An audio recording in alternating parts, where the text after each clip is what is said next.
Thanks a million, Dave. Pleasure to be here, and it's great actually today to be live from Learnovate. So, Nigel, thanks so much. What a fantastic talk, and I was just taking a few notes as Nigel was talking there, and I do think Nigel talks about moving from a safe space to a brave space, and that's realistically what Learnovate is here to help with. Um, to do that experimental and field work, and I'll be talking a little bit about that today. So yeah, thanks so much. So today I'm going to switch kind of down to sort of the focused approach and talk to you about student motivation in remote learning environments. And just to give you a bit of context to ourselves, so Learnovate, as you know, we've been around now about 10 years or so.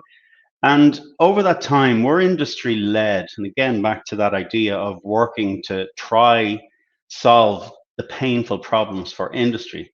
And over that period of time, these three pillars have emerged and have served us very well and continue to be really strong areas of focus for the center. Um, Accelerated digital transformation with the emergence of technology and its sort of pervasiveness. What can we do to leverage it for good within teaching and learning? 21st century skills, absolutely massive. We have so much research going on in that area. We have large European projects in proposal format at the moment, and it continues to be, whether you call them transversal skills, soft skills, it is such an area of focus. And personalization, I suppose this is kind of the promise that's been there from technology enhanced learning for a long time around this idea of how can we make the learning individualized to the learner in front of us through technology.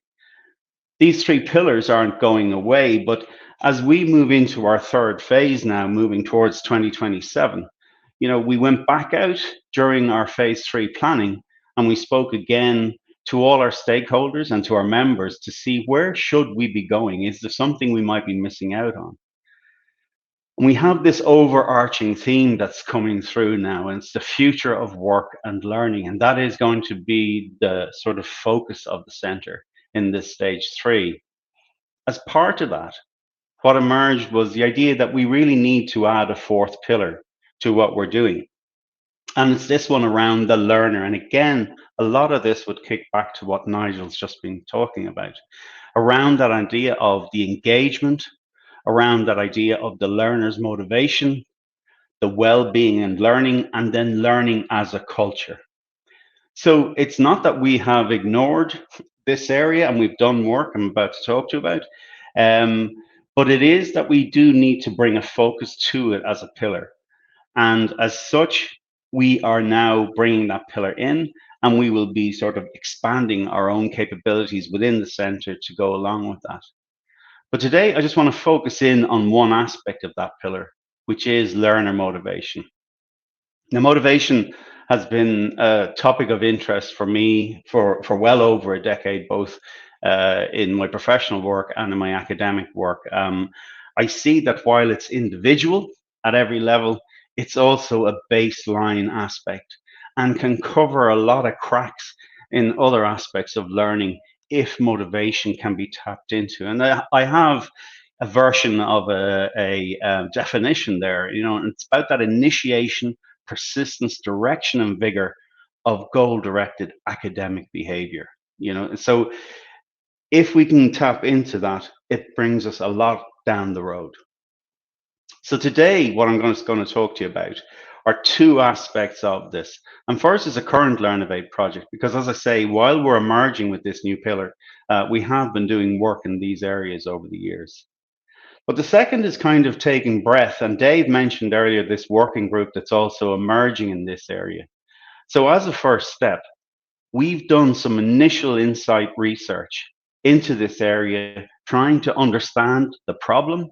And if we understand the problem, then obviously it becomes a lot easier to kind of see what solutions we might bear. So that's what I'm going to talk to you about. And as I say, I'm going to start off with a current project. So we're going to bring another term in here, and motivation.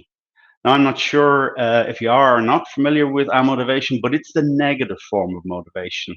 And again, this idea of deeply understanding the problem, it seems like a good place to start. And amotivation is not like apathy, it's not a lack, it's like negatively held inner beliefs. And is it a problem worth solving? And again, as I say, the focus of this morning, or this afternoon, I should say, depending on where you are, is around this idea of at the higher ed or college level. And it has three kind of aspects to it that really are painful problems. Obviously, the student themselves, if that lack of motivation leads to dropping out. There's the student's own motivation. There's the student's own lack of sense of achievement. From an institutional perspective, it leaves a hole. If it's a 3-year course, it's going to leave a hole that's really hard to replace across those subsequent years. And ultimately, of course, taking Ireland and the demand for talent as an example, for the wider economy, it's stopping that pipeline of talent coming through. So, as I say, a problem worth solving, and our motivation potentially an aspect that we could tap into in terms of how we might go about it. Most people are familiar with self-determination theory of motivation. It's one of the grand theories of motivation, Decky and Ryan, around since 1985, used an awful lot in the education space. And it's a spectrum. And you're probably really familiar with these terms, extrinsic motivation and intrinsic motivation. Extrinsic for those sort of external rewards, which are not always monetary. It can just be a sense of achievement or praise from others. And then intrinsic, which is seen as that kind of generative, doing it for your own purposes motivation. But within self-determination theory, our motivation is in that spectrum. Now, in exploring our motivation, and specifically in relation to academic activities, it splits out into four subsets. And as I said, this is not apathy. These are negatively held inner beliefs around I don't believe I'm able, I don't believe I can put in the effort, I don't value the outcome, and the task characteristics are boring or not interesting to me. So we found this very interesting in terms of how we might attack the motivation for these students, because once again, we're starting with the problem and now we're starting to understand the inside aspects to that. Now, beyond those four, there are actually four negative outcomes associated, and you can see by the arrows directly linked to which form of our motivation is at play. And they're around poorer performance, lack of self-esteem, intention to drop out, and problem behaviors. So, given this as a matrix and a deep way of understanding the problem, we thought, well, how might we go about solving it? We, again, were very open to what the solution might be. We weren't sort of pitching forward the solution before understanding the problem. We thought about lecturer intervention, we thought about peer interventions, and then we thought about nudges. And nudges, of course, have taken center stage in a lot of different areas, not least the political arena over the recent time. But they are actually, Damgaard and Nielsen did a report in 2017 around just the use of nudges in educational scenarios. So we looked to nudges and see what could we do with them. Now, again, I only have a half an hour today, so I'm briefly going to sort of describe what it is we're doing with this one graphic. And what we thought was, if through student activity, which could be anything from submissions to their activity on the VLE, to attendance, GPA, etc., could we build a profile of their motivation? And then ultimately, could we identify which aspects of our motivation were at play? And we crafted a set of nudges based on motivation theory and based on talking to tutors around how they might like to input into this so as we could focus it in at a module level. And the idea is that once we have a profile of the motivation of the student, the intervention model takes place and draws down nudges from the nudge bank, sending them back automatically to the student. So again, thank you, Nigel, for all these leads.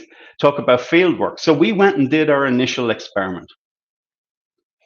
And what we found was that when we went out and deployed these nudges, and we were only trying to see about general motivation at this point, we saw that those who registered as not amotivated, or shall we say basically just normal levels of motivation, it had no real impact one way or the other.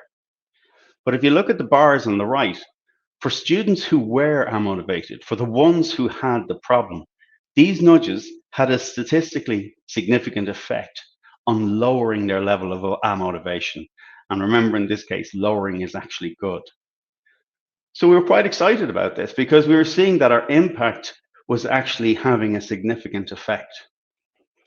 So where we're at right now is we're trying to move on from there to see beyond general motivation, will this work to actually target in, and we're taking to ability and value and see does it work when we specifically target the aspect of our motivation. Between semester 1 and 2 with Trinity College, our own institution, we will be running tests with over 300 students to see can we get that to work. Now, ultimately, if you think about where we're headed with this could be a really powerful tool operating at module level in colleges, having no necessary effect on those who aren't motivated, but actually supporting those who are. So as I say, this is by way of saying that while we're developing this new pillar, we have been busy in the area of motivation to date. So back to student motivation in remote learning environments. And just to scene set this, you know, emergency response teaching, 12th of March 2020. Again, looking to the research, I've seen that pretty much these dates didn't vary around the globe. Students off campus, rapid response required, lectures, assignments, assessments, all moved online. And realistically, it absolutely was a fantastic effort that went in, and actually all fair dues to everyone involved, specifically here at Trinity and the other colleges in Ireland. We saw it happen very quickly. Even ourselves, by the 8th of April, we had put together a set of 6 support guides that we shared with our institution, again, to try and support these lecturers in this rapid change to online learning.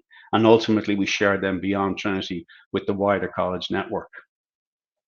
But we can never forget that it was emergency response teaching.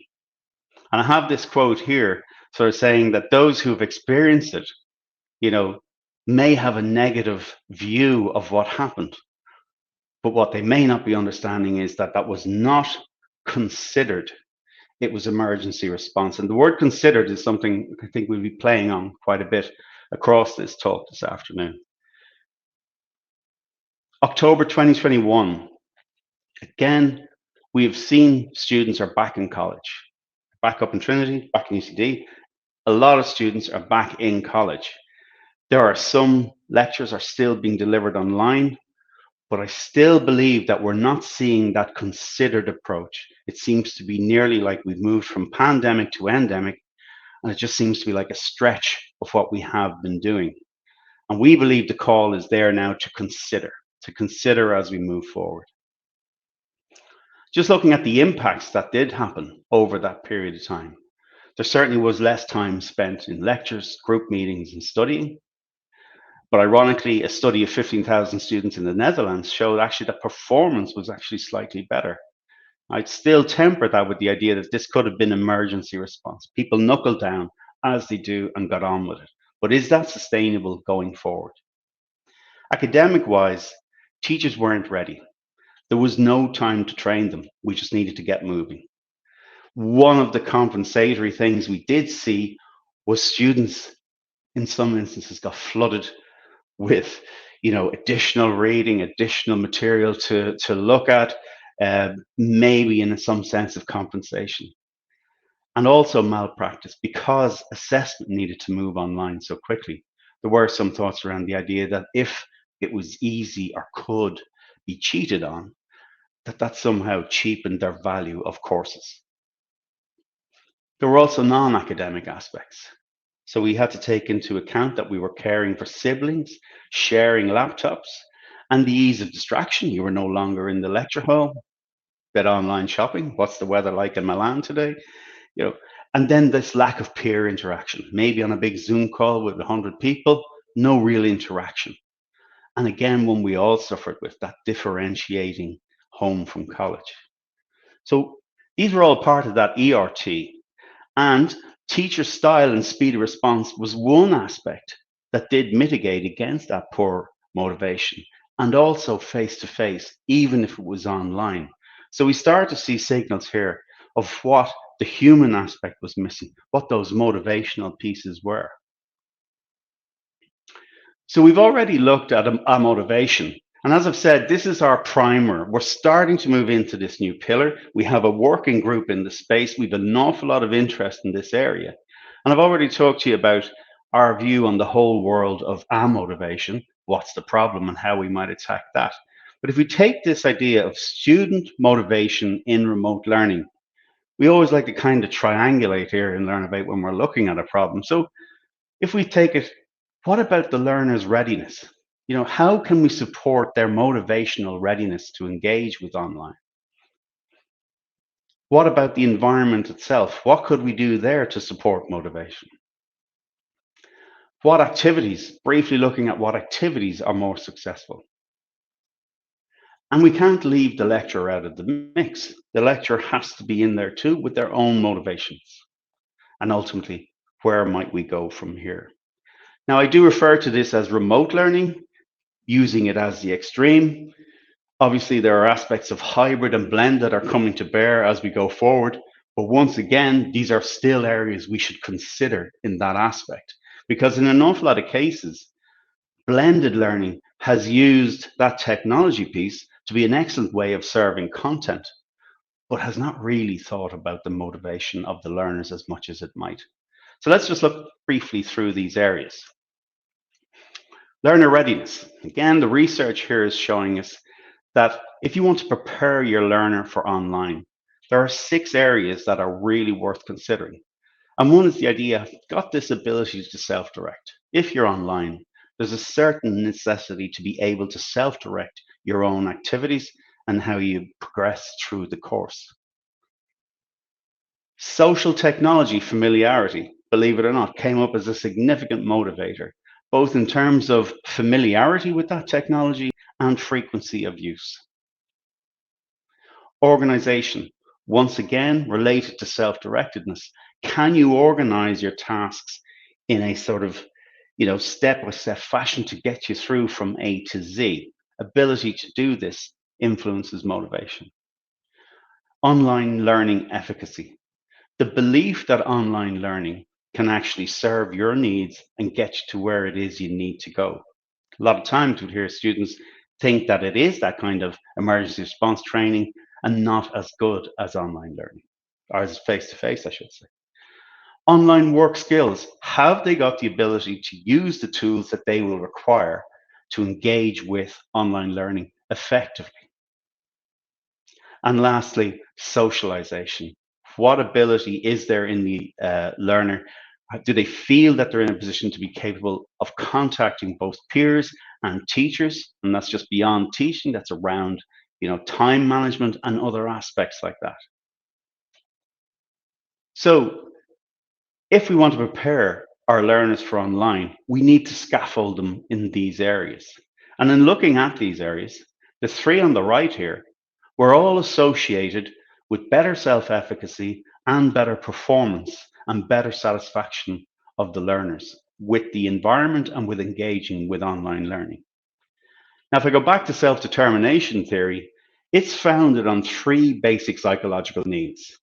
And that's that, as I said, while it's individual, it's also a baseline thing. And it's around this idea of autonomy, that we're doing it because we have an enthusiasm to do it ourselves. We're not being told to do it. We're feeling competent. We understand that the task might be challenging, but we're not overwhelmed and we feel it's achievable.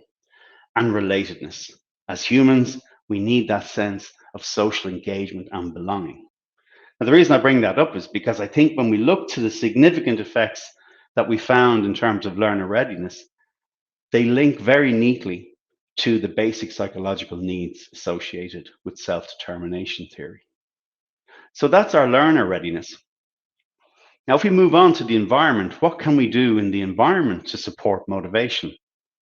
So, personalization is seen as one of the six in this space that will have an effect on learner motivation. But personalization here does not mean that adaptive individualization of learning. It more means, again, this idea that there's a connection. There's a connection both with peers and that there's a connection with tutors and lecturers, which provides meaning to the student. Involvement, that the activities that are taking place online in that environment actually involve the students, not just passive listening to Zoom lectures, etc., that they have an opportunity to get involved and work possibly in groups. A cohesiveness, a sense that we're all in this together. Again, go back to that self-determination theory. And of course, there's crossover here between the environment and learner readiness because this is in the area of motivation. And if we're doing that all right, it brings in that sense of satisfaction that I'm happy to be here and I'm happy to be learning in this environment. Mentioned earlier about this self-directedness and organization. Are the supports there in the environment to just not trip them up in this space? Is it clear?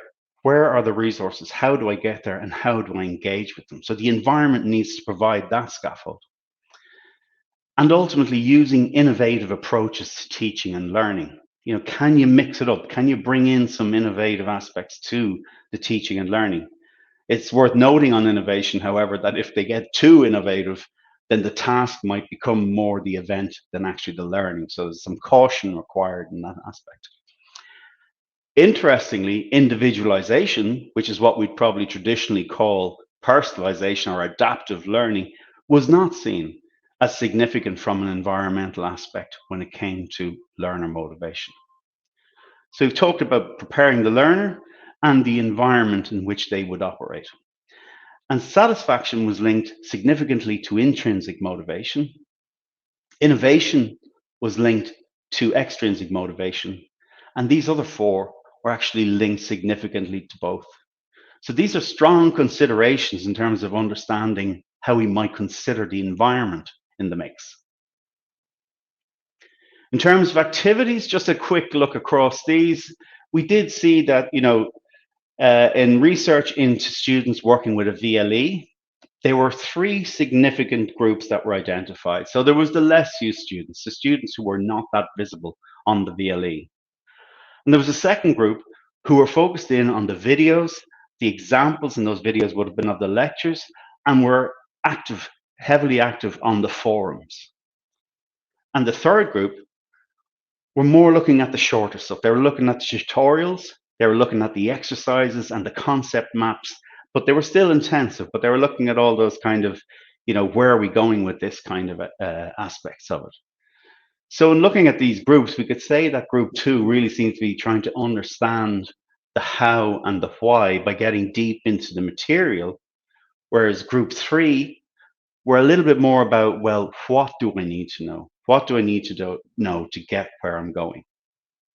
And in reviewing these, self-efficacy was significantly higher for group two, and actually so too were the results.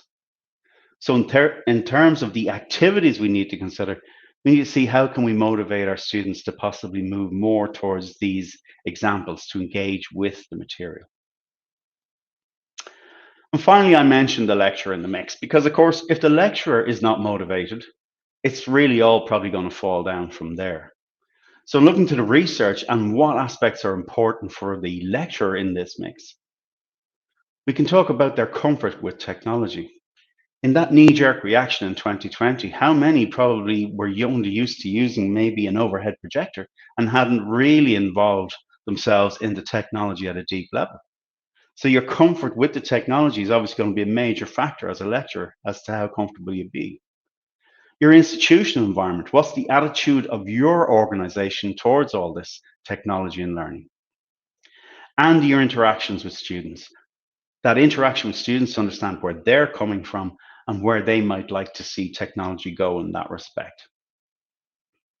Attitudes and beliefs, back to the same thing about the learner. Do they believe that online learning or blended learning can provide the same level as lectures or in class? Are they being given opportunities to learn? to actually grow and develop themselves in this space. And ironically, academic workload was not seen as a barrier. So we know lecturers tend to be very, very busy people, but that didn't seem to be a barrier for them getting involved in technology for learning. I think this is a really nice set to have because it provides one starting point, which is understanding where the institutions sit within these 6 areas and possibly initially looking to build from there. That builds that learner motivation or lecturer motivation, and that's a huge driver towards achieving the other 3 that we've discussed. So where from here? I love this quote: "The motivation to adopt innovative community, etc., in educational settings, stimulated by events such as natural disasters." Now we might think that that's been written in the last year or two, but it was written by Tull and the University of Canterbury in 2017, when their institution suffered from seismic events and earthquakes that disrupted their entire education model. And from there, they built forward a resilience and an ability to teach online, be it required in emergency or not. But it was considered. And again, go back to that word, it was considered. Where might we go from here? Some of the calls for research in this area, of course, are that diversity of experience as we move across society, from those who have less connectivity than others, less access to technology.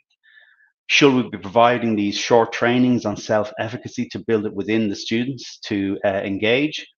And the impact of the lack of interaction. Where do we build in, even in a remote learning scenario, this idea of interaction? How do we consider it and build it in? And the final call was, of course, for the potential of nudges to support students, which, of course, we're already doing in our own research.